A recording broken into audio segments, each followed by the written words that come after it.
Welcome back to American Medicine Today. I'm with my husband, Dr. Alfred Bonatti.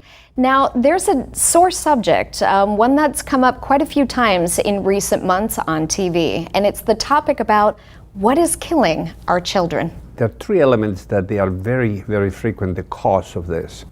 What is the unconventional type of accidents? 67% of the mortality is associated with car accidents.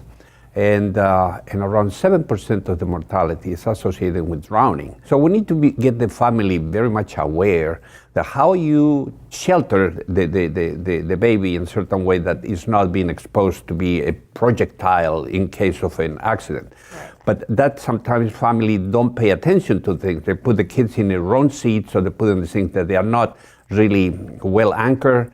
Right. Now, the other situation is the suicide rate is the second element that happens in society today. The social media practically is very damaging to the kids because they're not mature enough to understand a lot of psychological behaviors. Right. On kids between 5 years old till around maybe 17 years old. 5 years old to me just seems outlandish for children to be on social media at that age. I mean, they have proven that it's as addictive as a drug.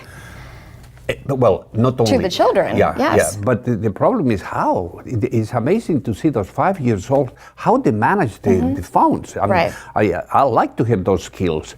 But the point is that they're getting information that they shouldn't be getting. Correct. That they're not mature brains yet. And a lot of exposure of television and the aggressive television today and the movies today, they are very much focused in murders and killing and wars. And it certainly doesn't help that in today's day and age with the social media platforms, you have increased bullying tactics.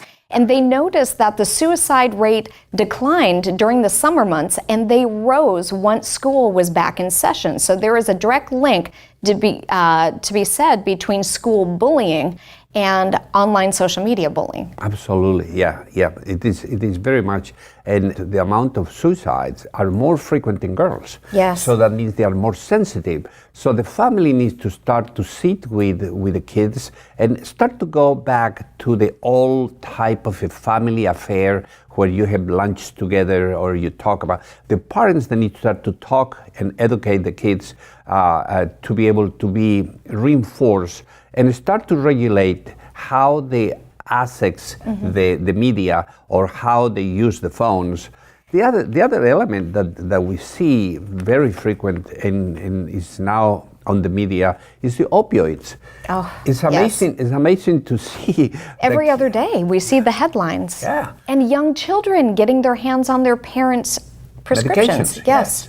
But that is because they don't really know what it is. Right, and the parents should have those medications out of the children's reach. Yeah, the education for opioids is extremely important. It's not only educate the individuals and the physicians to control these medications, but those medications, they need to be as important as the guns. You put the guns in a safety place and you lock it. The opioids, they should be placed in a certain place and also be locked so kids are not exposed to it.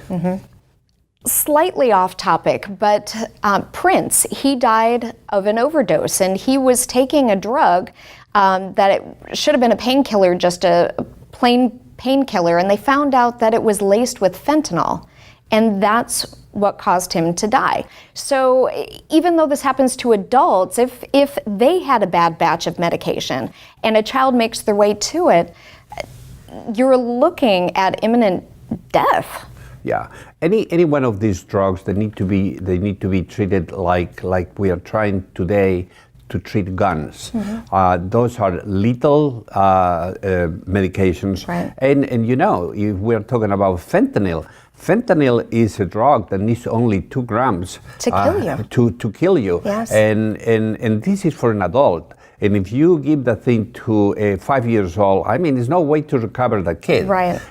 Physicians need to educate the patient when you give them pain medication, saying this is danger. You can kill your children or your wife or whoever is going to be exposed to this medication. Right. So you need to shelter this, put it in a certain way that is safe. Unfortunately, sometimes physicians and pharmacists, we prescribe, they fill, and we don't give the educational part. They expect you to read the warnings on the label. And that doesn't happen. Correct. Well, make sure you keep your medications away from children, and let's make sure that our children know that they have an ear to listen if they are having problems. Thank you for joining us on American Medicine Today.